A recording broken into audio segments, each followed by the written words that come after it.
بسم اللہ الرحمن الرحیم۔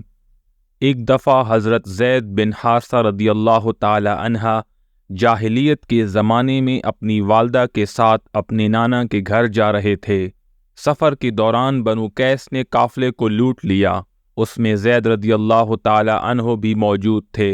بنو قیس والوں نے زید کو لا کر مکہ کے بازار میں بیچ دیا۔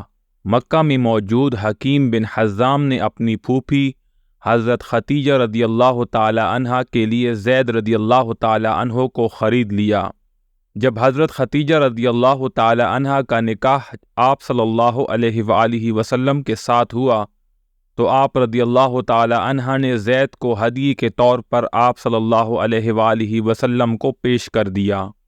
زید رضی اللہ تعالی عنہ کے والد کو زید کی جدائی کا بہت صدمہ پہنچا۔ وہ ہر جگہ مارے مارے پھرتے اور رو رو کر اشعار پڑھتے تھے۔ ان اشعار کا ترجمہ یہ ہے: میں زید کی یاد میں روتا ہوں اور جانتا بھی نہیں کہ وہ زندہ ہے یا مر چکا۔ اللہ کی قسم مجھے بھی معلوم نہیں کہ اے زید تجھے نرم زمین نے ہلاک کیا یا کسی پہاڑ نے۔ اے کاش مجھے پتہ چل جاتا کہ تو عمر بھر میں کبھی واپس آئے گا یا نہیں۔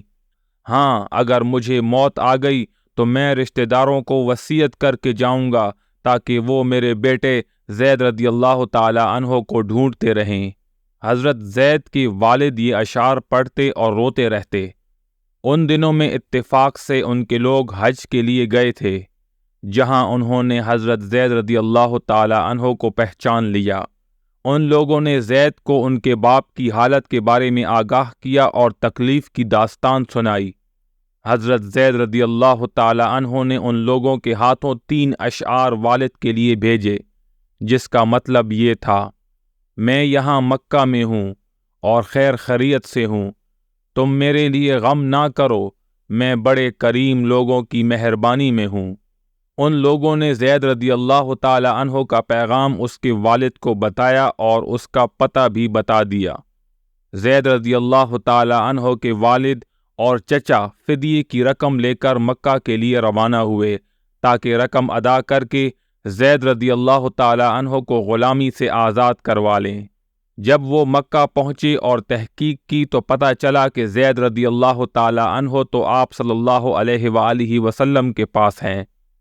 وہ آپ صلی اللہ علیہ وآلہ وسلم کے پاس حاضر ہوئے اور عرض کی کہ اے ہاشم کی اولاد اور اپنی قوم کے سردار، آپ لوگ تو حرم کے رہنے والے ہو، اللہ کے گھر کے پڑوسی ہو، لوگوں کو رہا کرتے ہو اور بھوکوں کو کھانا کھلاتے ہو۔ ہم یہاں اپنے بیٹے کے لیے آئے ہیں، آپ فدیہ قبول کر کے ہمارے بیٹے کو ہمارے حوالے کر دیں۔ آپ صلی اللہ علیہ وآلہ وسلم نے فرمایا، بات کیا ہے؟ انہوں نے کہا کہ ہم اپنے بیٹے زید رضی اللہ تعالی عنہ کو لینے آئے ہیں۔ آپ صلی اللہ علیہ وآلہ وسلم نے فرمایا، بس اتنی سی بات، زید کو بلا لو، اگر وہ جانا چاہے تو بغیر فدیے کے تم اس کو لے جاؤ، لیکن اگر وہ انکار کرے تو میں زبردستی نہیں کر سکتا۔ حضرت زید رضی اللہ تعالی عنہ کو بلایا گیا تو آپ صلی اللہ علیہ وآلہ وسلم نے پوچھا کہ یہ کون لوگ ہیں؟ عرض کی، یہ میرے والد اور یہ میرے چچا ہیں۔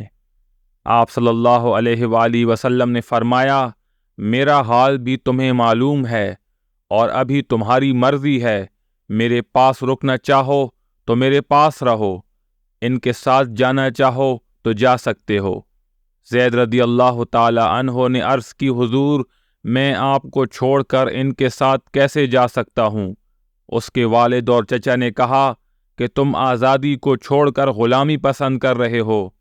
زید نے کہا، ہاں، میں نے آپ صلی اللہ علیہ وآلہ وسلم میں ایسی چیز دیکھی ہے جس کی وجہ سے میں کسی کو بھی پسند نہیں کر سکتا۔ یہ باتیں سن کر آپ صلی اللہ علیہ وآلہ وسلم نے زید کو اپنی گود میں بٹھا لیا اور فرمایا، میں نے اس کو اپنا بیٹا بنا لیا ہے۔ یہ منظر دیکھ کر زید رضی اللہ تعالی عنہ کے والد اور چچا کو بہت خوشی ہوئی اور خوشی سے وہ زید رضی اللہ تعالی عنہ کو چھوڑ کر واپس چلے گئے۔ امید ہے آج کی ویڈیو آپ لوگوں کو پسند آئی ہوگی۔ مزید ویڈیوز کے لیے میرے چینل کو سبسکرائب کریں۔ السلام علیکم ورحمۃ اللہ وبرکاتہ۔